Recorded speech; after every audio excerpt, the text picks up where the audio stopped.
माझे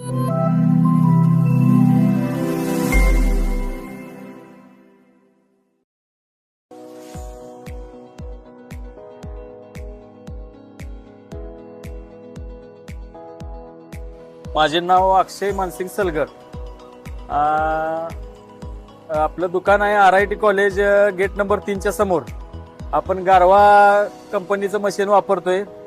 एक सीझन आपण झालाय गेल्या वर्षी मशीन आपण घेतले आणि आपण हे मशीन 2 HP मध्ये 5 रोलर सुप्रा मॉडेल घेतलेलं आहे आणि ऊस एकदाच घालायचा इथून आणि ते 1 टाइम क्रसिंग आहे. एकदा ऊस घातला की त्यामध्ये ऊसामध्ये काही सुद्धा राहत नाही.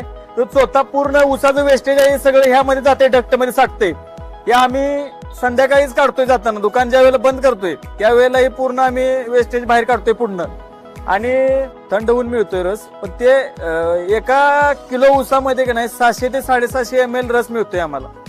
म्हणजे जवळजवळ 90-95% क्रसिंग होतंय त्यातला रस काही राहत नाही त्यात 1 टाइम आणि एकदाच घालायचा आहे. बाकीच्या मशीन 4-5 वेळा मागं पुढं करायची गरज नाही आणि कस्टमर ॲट ए टाइम किती पण येऊ देत एकदम हँडल करता येते.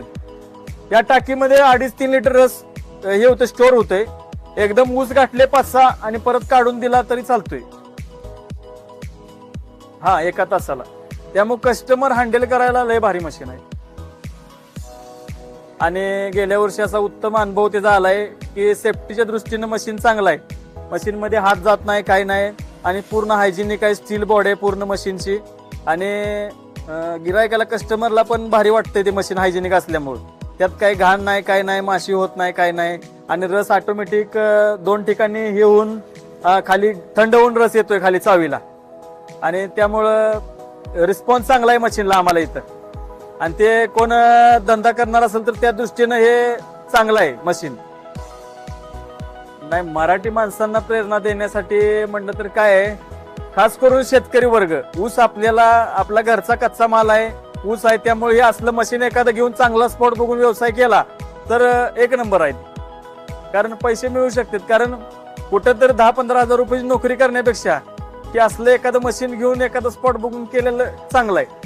यात स्पॉट आमचाच होता आणि आम्हालाही फिरत असं आपलं मशीन आयडिया भेटली, पुण्याचं मशीन, आणि त्यामुळे आम्ही निर्णय घेतला त्यावेळेला एकदम.